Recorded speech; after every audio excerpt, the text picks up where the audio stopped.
Episode की शुरुआत में एक अनजान शख्स को दिखाया जाती है जो बेसिकली ड्रिंक कर रहा है, लेकिन उसका फेस नहीं दिखाती है। तो कुछ देर बाद दिखाया जाती है उस ड्रिंक के ग्लास को कपड़ों के अंदर रख के उसे तोड़ देता है टुकड़े टुकड़े में। जिसके बाद दिखाया जाते हैं उन सारे ग्लास के टुकड़े एक शूज़ के अंदर लेती है। उसके बाद दिखाया जाते हैं उस शूज़ को पहनती है। जिसके बाद दिखाया जाती है हमें उस शूज़ पहन के वो आगे निकल रहा है। तो कहानी एक और जगह पे शिफ्ट होता है और यहाँ पे हमें स्टीवन नजर आती है जो इस कहानी की मेन कैरेक्टर है। तो दिखाई जाती है हमें वो अपने पैरों की बेरिया खुल रहा है और उसके बाद फ्रेश हो रहा है। तो कहानी आगे चलती है और हमें दिखाई जाती है उसकी मॉम के साथ फ़ोन पे बात करते करते अपनी ऑफिस के लिए निकल रहा है। वो बेसिकली एक म्यूज़ियम में काम करती है, लेकिन उसका काम होता है टॉयज़ बेचना, आई मीन सेल करना। तो हमें नज़र आती है वो अपनी म्यूज़ियम में आने के बाद एक लड़की के साथ बात कर रहा है। लगता है वो एक टूर गाइड है। ये देखकर उसकी बॉस को बहुत ही ज़्यादा गुस्सा आती है और उसे कहती है तुम ये काम क्यों कर रहा हो, निकम्मा कहीं का, मतलब अपनी काम को नहीं अंजाम नहीं दे पा रहा हो, दूसरों की काम में दखल दे रहा हो, ये बोलते हैं और बहुत ही ज़्यादा डरती है। कुछ देर बाद यहाँ पे एक लड़की आती है और उसे कहती है कल हम कबाब खाने के लिए एक रेस्टोरेंट पर जाएंगे। जिसके बाद दिखाई जाती है वो हाँ कहती है। कुछ देर बाद वो कहती है क्या ये डेट है। लड़की हंसती है और कुछ भी ना कह के यहाँ से चले जाते हैं, मतलब ये एक डेट ही होती है। जिसके बाद दिखाई जाती है उसकी बॉस आती है और उसे कहती है तू तो ऐसा नहीं लगती है, मतलब तू तो सुपर रुस्तम लगती है, ऐसा बहुत ही ज़्यादा बात कह के यहाँ से चले जाती है। और उसको दिखाई जाती है बहुत ही ज़्यादा हंसती है। जिसके बाद दिखाई जाती है उसकी वर्किंग टाइम भी ख़त्म हो जाती है और शाम भी हो जाती है। जिसके बाद वो एक पार्क में जाती है और एक स्टैचू के साथ बातचीत करती है। वो ये बात करती है उसका बॉडी उसके अंदर नहीं, मतलब उसे आई मीन उसके साथ कई सारे कोइंसिडेंस होने लगती है जिससे उसे कुछ भी पता नहीं है, मतलब कहाँ पर सोया कहाँ जागा, ऐसा बहुत सारे कोइंसिडेंस उसके साथ होने लगती है जिसके बारे में उसे कुछ भी नहीं पता। कुछ देर बाद यहाँ पे एक काबुल आती है और उसे कहती है स्टैचू के साथ कुछ फ़ोटो खींच देने के लिए। वो फ़ोटो भी खींच देती है और फिर उन्हें कहती है कुछ पैसे दे देने के लिए। उन लोग भी पैसे दे देती है और दिखाई जाती है रूम पर आज आ गया सोने के लिए। और यहाँ पर दिखाई जाती है वो अपना पैर फिर से बिरिया से बांध रहा है। उसके बाद एफएम सुन रहा है जागते रहो, मतलब वो पूरी रात जागना चाहती है क्योंकि सो जाने के बाद उसके साथ क्या होती है उसके इसके बारे में कुछ भी पता नहीं है। तो दिखाई जाती है उसके साथ फिर ऐसा होती है और दिखाई जाती है वो एक जगह पर उठती है और यहाँ पे उसे लगती है उसे बहुत ही ज़्यादा किसी ने मारा है। खैर उसकी बॉडी को तो ठीक कर लेती है और फिर उसके पास आई मीन बैकग्राउंड से हमें सुनाई देती है उसे किसी ने कह रहा है स्कारप को दे देने के लिए। वो कहती है स्कारप क्या है। जिसके बाद दिखाया जाता है वो कहती है तुम्हारी जेब के अंदर देखो। तो वो एक यहाँ पे चीज़ देखता है और फिर उस चीज़ को देने वाला होती है, तभी पीछे की तरफ देखने के बाद उसे पता चलती है उसे टेररिस्ट समझ के कुछ आदमी ने उसके ऊपर गोली कर रहा है। और इसी के चलते दिखाया जाती है उस बैकग्राउंड वाला चीज़ उसे भागने के लिए कहती है। वो शहर में आ जाती है और यहाँ पे एक आदमी के साथ उसकी मुलाकात होती है जिसे बेसिकली सारे लोग घुटने झुका रहा है। और उसके बाद उस आदमी के ऊपर फोकस होती है जो कह रहा है हम इस दुनिया को स्वर्ग बना देंगे, मतलब हेवन बना देगी, ऐसा ही सारे बात कहती है। उसके बाद दिखाई जाती है एक आदमी उसके पास जाती है और उस आदमी की हाथ वो देखता है। उसके बाद दिखाई जाती है उसके हाथ में टैटू होता है जो बेसिकली कुछ अजीबोगरीब होती है। तो खैर दिखाई जाती है उस आदमी ने उसे कहती है तुम बहुत ही भले इंसान हो। इसके बाद दिखाई जाती है एक औरत यहाँ पर आती है और कहती है तुम अच्छे इंसान नहीं हो। जिसके बाद दिखाई जाती है उस औरत भी मर जाती है और फिर वही आदमी के ऊपर सीन फोकस होती है जो बेसिकली स्टीवन को देख लेता है और उसके बाद जाके कहते हैं स्कारप को दे देने के लिए। स्कारप देने वाला आती है, तभी बैकग्राउंड से उसे किसी ने कहती है अगर इसे तू दे देगी तो मैं तुझे मार दूंगा। जिसके बाद दिखाई जाती है वो ना चाहकर भी इसे दे नहीं पाती है, मतलब उसकी बॉडी उसकी कंट्रोल में नहीं होती है।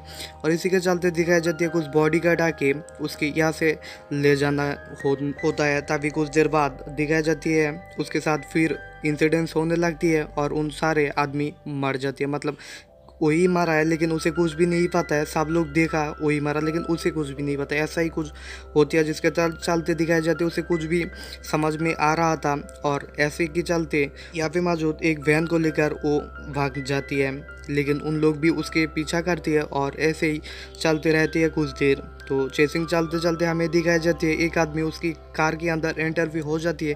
फिर उसके पास जाने के बाद दिखाई जाती है इन लोगों में थोड़ी थोड़ी फाइट होने वाला होती है, तभी उसके साथ फिर इंसिडेंट्स होती है और फिर दिखाई जाती है उस आदमी पूरी तरीके से मर जाती है, मतलब उसे इतना ज़्यादा ज़ोर से मारा वो मार ही जाती है।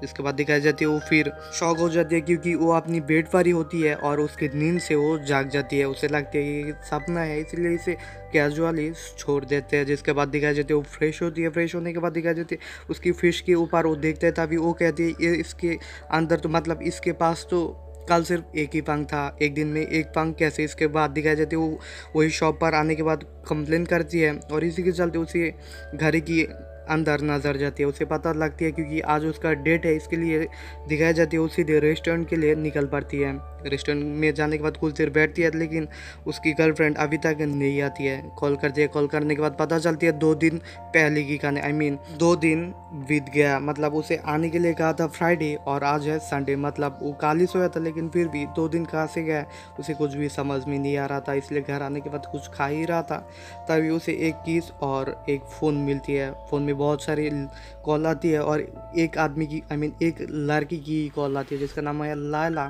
तो दिखाई जाती है, फिर उसे कॉल करते हैं और कहते हैं थैंक गॉड तुमने फ़ोन उठाया, क्योंकि मुझे तो बहुत ही ज़्यादा टेंशन होने लग रहा था, तुम्हारे फ़ोन नहीं लग रहा था। और इसी के चलते कहती है मार्क, आई मीन मार्क नाम सुन के उसे खुश हो जाता है और कहती है बहन जी आप किसको कॉल कर रहा है, आपको मार्क नाम कैसे पता है, ऐसा बहुत सारे सवाल करती है। और इसी के चलते दिखाई जाती है कॉल को काट देता है और फिर बैकग्राउंड में उस स्कारअप को किस मांगता है और फिर दिखाई जाती है वो डर के मार के अपनी घर से बाहर हो जाती है और लिफ्ट में पहुंच जाती है। यहाँ पे उसे उस अजीब वो गरीब वो देखने लगती है और कुछ देर बाद दिखाई जाती है क्रिस्टार उसके ऊपर आ रहा है और खुद वो बहुत ही ज़्यादा डर जाती है। ऐसे के चलते हमें दिखाया जाती है वो कोई क्रिस्टार नहीं होती है बल्कि एक बूढ़ी आदमी औरत होती है।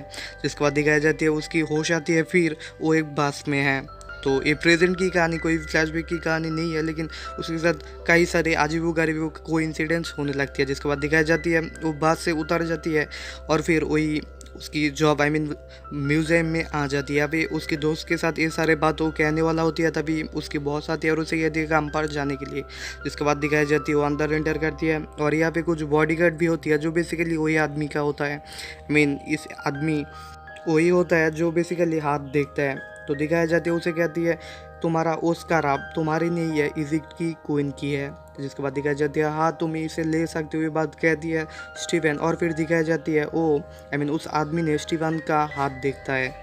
हाथ देखने के बाद स्टीवन को कहता है तुम एक क्यास हो। जिसके बाद वो भी बहुत ही ज़्यादा शौक हो जाती है और क्यास क्या है उसे भी नहीं पता, और इसी के चलते वो भी बहुत ही ज़्यादा शौक हो जाती है। जिसके चलते वो यहाँ से दौड़ लगाती है, लेकिन उस आदमी ने उसे कुछ भी नहीं कहती है, मतलब उसे जाने देती है। और फिर दिखाई जाती है वो अपनी काम में लगे रहता है और इसी के चलते बैकग्राउंड में हमें सुनाई देती है वही स्कारअप के बारे में, मतलब किसी ने उसे मांगता है। लेकिन इसी के चलते वो दिखाई जाती है अपनी शेडो आई मीन उस चीज़ की शेडो देखकर वो बहुत ही ज़्यादा डर जाती है और फिर दौड़ भी लगाती है।